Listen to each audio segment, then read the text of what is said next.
Hello friends, welcome to Amisha's Confectionery.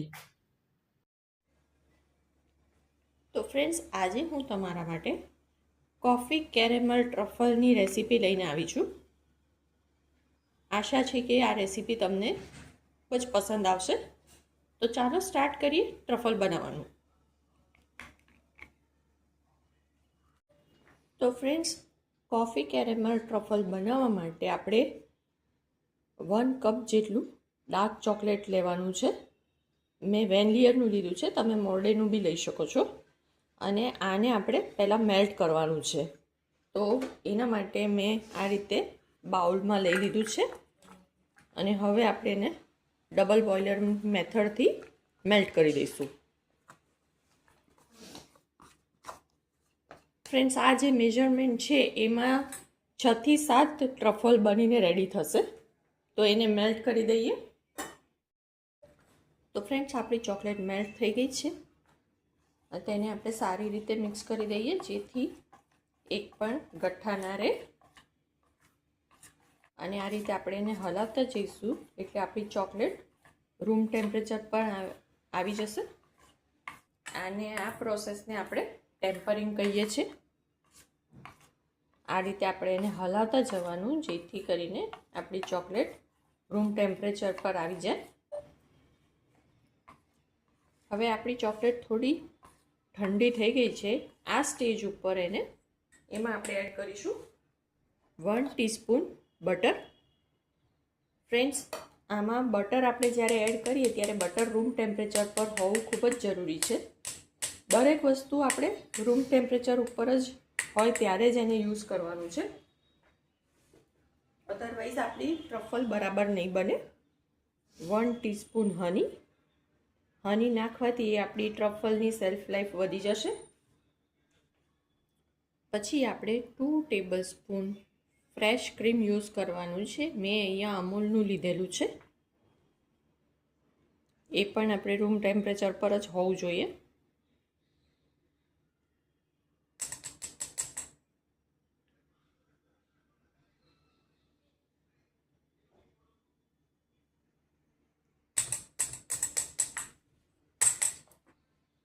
પછી આપણે અહીંયા નેસ્કેફીની કોફી લીધેલી છે. એ આપણે 2 ટીસ્પૂન લેવાની છે.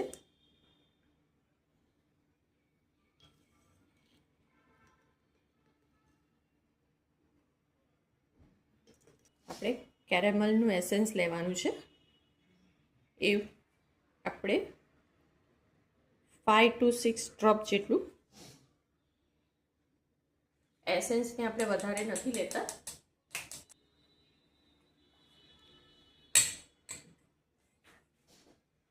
હવે આ બધું આપણે એકદમ હલકા હાથે મિક્સ કરવાનું છે અને કટ એન્ડ ફોલ્ડ મેથડથી મિક્સ કરવાનું છે. આ રીતે એકદમ સોફ્ટલી મિક્સ કરવાનું છે. વધારે ફાસ્ટ તમે મિક્સ કરશો તો આપણું ચોકલેટમાંથી ઓઇલ રિલીઝ થશે અને આપણા ટ્રફલ બરાબર બનશે નહીં. તો એ વાતનું તમારે ખાસ ધ્યાન રાખવાનું. જેમ જેમ તમે આ મિક્સ કરતા જશો એમ એમ આપણી ચોકલેટ ઘટ્ટ થતી જશે. તમે જોઈ શકો છો આપણી ચોકલેટ ખાસી એવી ઘટ્ટ થઈ ગઈ છે. આ રીતે આપણે એને પરફેક્ટલી સ્ટીફ કરી દીધી છે. આ રીતે આપણી ટ્રફલ સરસ રીતે મિક્સ થઈ ગયું છે. હવે આ મિક્સચરને આપણે અડધો કલાક માટે ફ્રીઝમાં સેટ થવા મૂકીશું અને પછી એમાંથી આપણે સિમિલર સાઇઝના બોલ્સ બનાવીશું. તો આને આપણે અત્યારે ફ્રીઝમાં અડધો કલાક માટે સેટ થવા મૂકી દઈએ. તો ફ્રેન્ડ્સ, અડધો કલાક થઈ ગયો છે અને આપણું સ્ટફિંગ આ રીતે સ્ટીફ થઈ ગયું છે. તમે જોઈ શકો છો. હવે આના આપણે બોલ્સ બનાવવાના છે. તો એના માટે આપણે વેઇંગ સ્કેલ લેવાનું છે. ફ્રેન્ડ્સ, અત્યારે એક ઓર ટીપ આપું તમને કે ટ્રફલ આપણે હંમેશા 20 ગ્રામના જ હોવા જોઈએ, 20થી વધારે ના હોવા જોઈએ. આનું સ્ટાન્ડર્ડ મેજરમેન્ટ છે કે 20 ગ્રામ. તો અત્યારે આપણે દરેક બોલને મેજર કરીને બનાવવાના છે.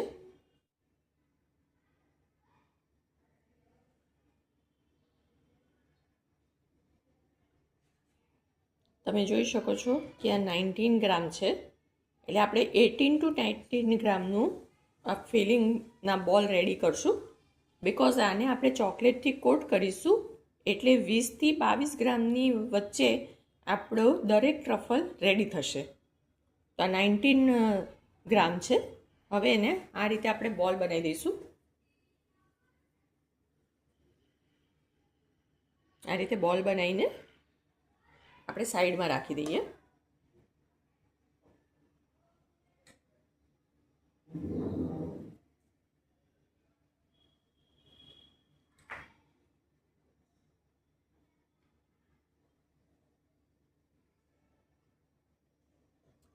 $19 ગ્રામ છે.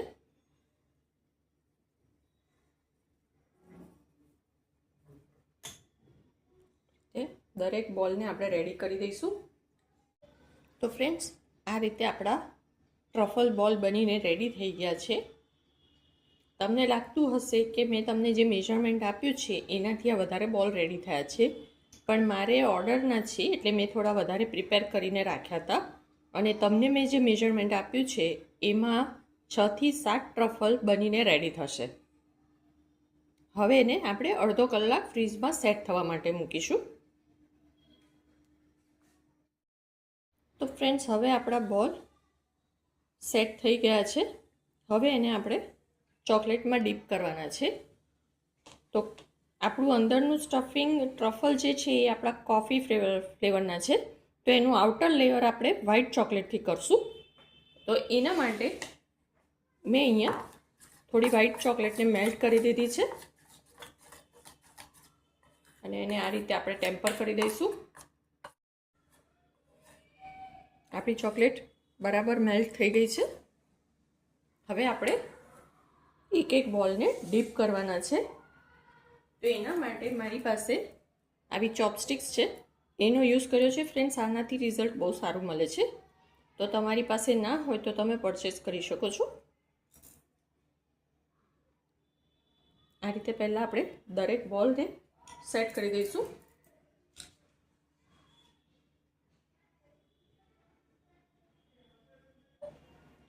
તો ફ્રેન્ડ્સ, આપણે બધા બોલ્સને આ રીતે આપણે સ્ટીકમાં લઈ લીધા છે.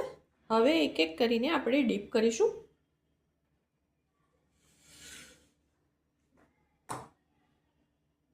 અને તેને આ રીતે કોઈ પણ ગ્લાસ કે મગમાં આપણે સેટ કરવા માટે મૂકીશું. તો આ રીતે આપણે બોલ લીધો છે અને ચોકલેટમાં આ રીતે આપણે ડીપ કરવાનું છે. અને એક્સ્ટ્રા આપણે બધી ચોકલેટ રિમૂવ કરી દઈશું.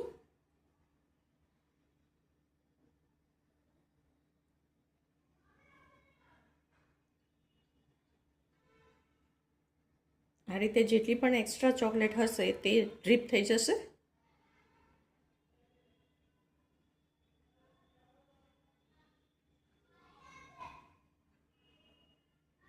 હવે આપણે તેને આ રીતે ગ્લાસમાં પ્લેસ કરી દઈશું.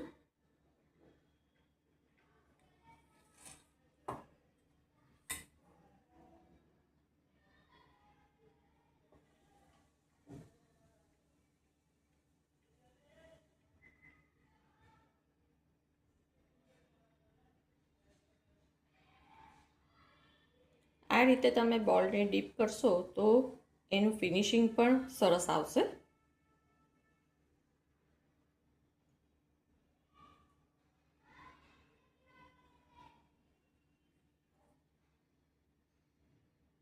આ રીતે આપણે બધા બોલને સેટ કરી દેવાના છે.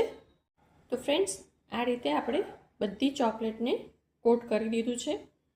અને તમે જોઈ શકો છો કે ચોકલેટ બહાર જ વિન્ટરના લીધે બહાર જ આ રીતે સેટ થઈ ગઈ છે. પણ હજી આપણે એને 2 મિનિટ માટે ફ્રીઝરમાં સેટ થવા મૂકીશું. તો ફ્રેન્ડ્સ, આપણી ચોકલેટ ફ્રીઝરમાં સેટ થાય છે ત્યાં સુધી આપણે ગાર્નિશિંગ માટે ચોકલેટને મેલ્ટ કરી દઈએ. તો ફ્રેન્ડ્સ, આપણે કોફી ફ્લેવર લીધેલો છે એટલે આપણે અહીંયા ઘડી બાઉલમાં મારી પાસે થોડો વ્હાઈટ કલર છે. હવે એમાં હું થોડો ડાર્ક કમ્પાઉન્ડ એડ કરી દઈશ, જેથી કરીને આપણને થોડો બ્રાઉન ટોન મળી જાય. તમે આના માટે મિલ્ક ચોકલેટનો પણ યુઝ કરી શકો છો, પણ મારી પાસે મિલ્ક ચોકલેટ નથી એટલે હું આ રીતે ડાર્ક કમ્પાઉન્ડ એડ કરી દઈશ.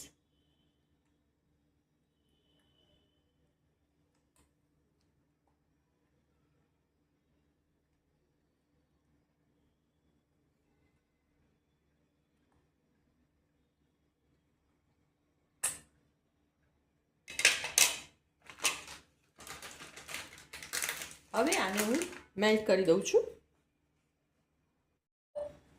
તો ફ્રેન્ડ્સ, આપણી ચોકલેટ મેલ્ટ થઈ ગઈ છે. હવે આ રીતે આપણે એને પરફેક્ટલી મિક્સ કરી દઈશું, જેથી કરીને આપણને પ્રોપર બ્રાઉન કલર મળી જાય. આપણી ચોકલેટ મેલ્ટ થઈ ગઈ છે. હવે આપણે ટ્રફલ બોલ્સને ફ્રીઝરમાંથી કાઢી લઈશું.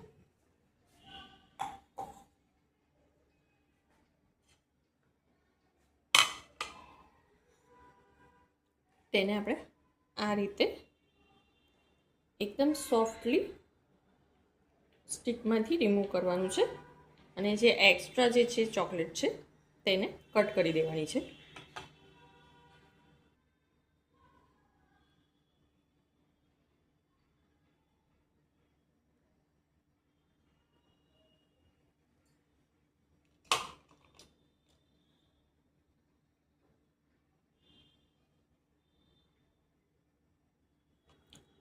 ચોકલેટમાં ઉપર થોડી ક્રેક આવી છે, પણ એનાથી કંઈ વાંધો નહીં.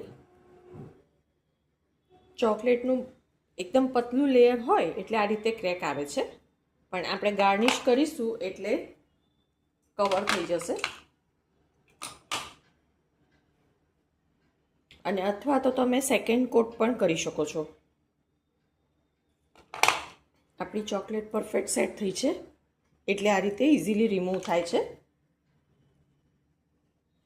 તો બધી ચોકલેટ આ રીતે રિમૂવ થઈ ગઈ છે. એને આપણે હવે પ્રોપરલી અરેન્જ કરી દઈએ, જેથી કરીને આપણને ગાર્નિશ કરવામાં ઇઝી પડે.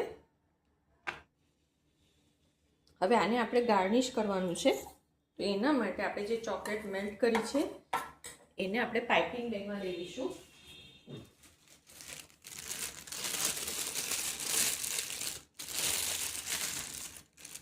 એને આ રીતે આપણે એક ગ્લાસમાં મૂકી દઈએ, જેથી કરીને આપણે ચોકલેટ ફિલ કરવામાં ઇઝી પડે. હવે તેમાં આપણે બધી ચોકલેટ એડ કરી દઈશું.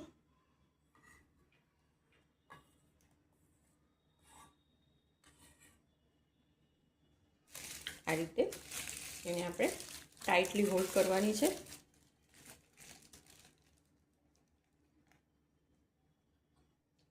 હવે આપણે ચોકલેટની ઉપર ગાર્નિશ કરવાનું છે.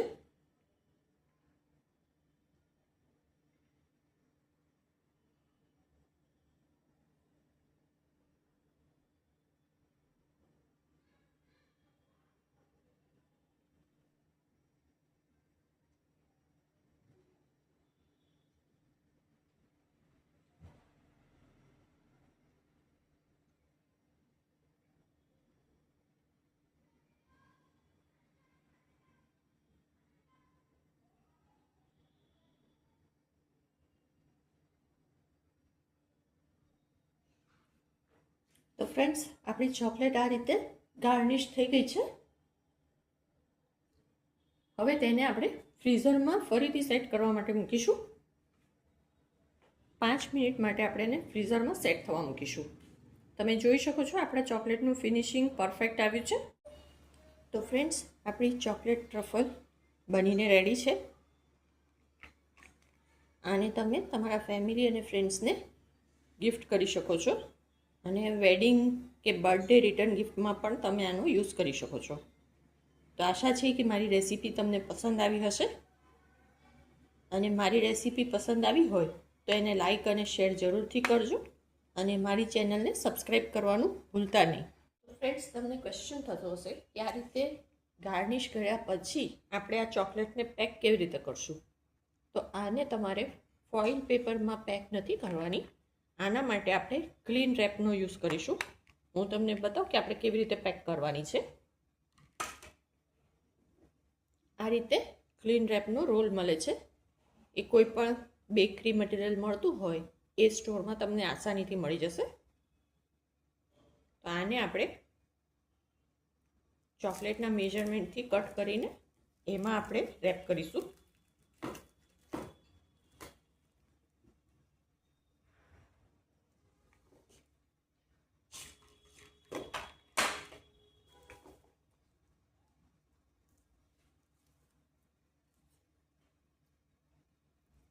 આ રીતે આપણે કટ કરી દઈશું.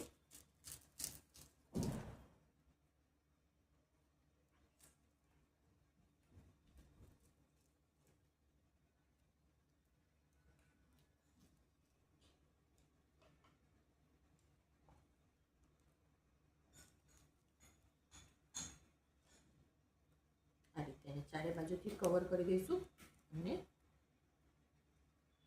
આપણી ચોકલેટ પેક થઈ ગઈ. આ રીતે આપણે બધી ચોકલેટે પેક કરી દઈશું.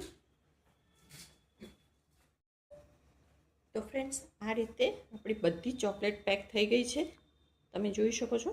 હવે તેને તમે કોઈ પણ ગિફ્ટ બોક્સમાં પેક કરીને તમારા ફેમિલી ફ્રેન્ડ્સને ગિફ્ટ કરી શકો છો. આશા છે કે મારી રેસીપી તમને પસંદ આવી હશે.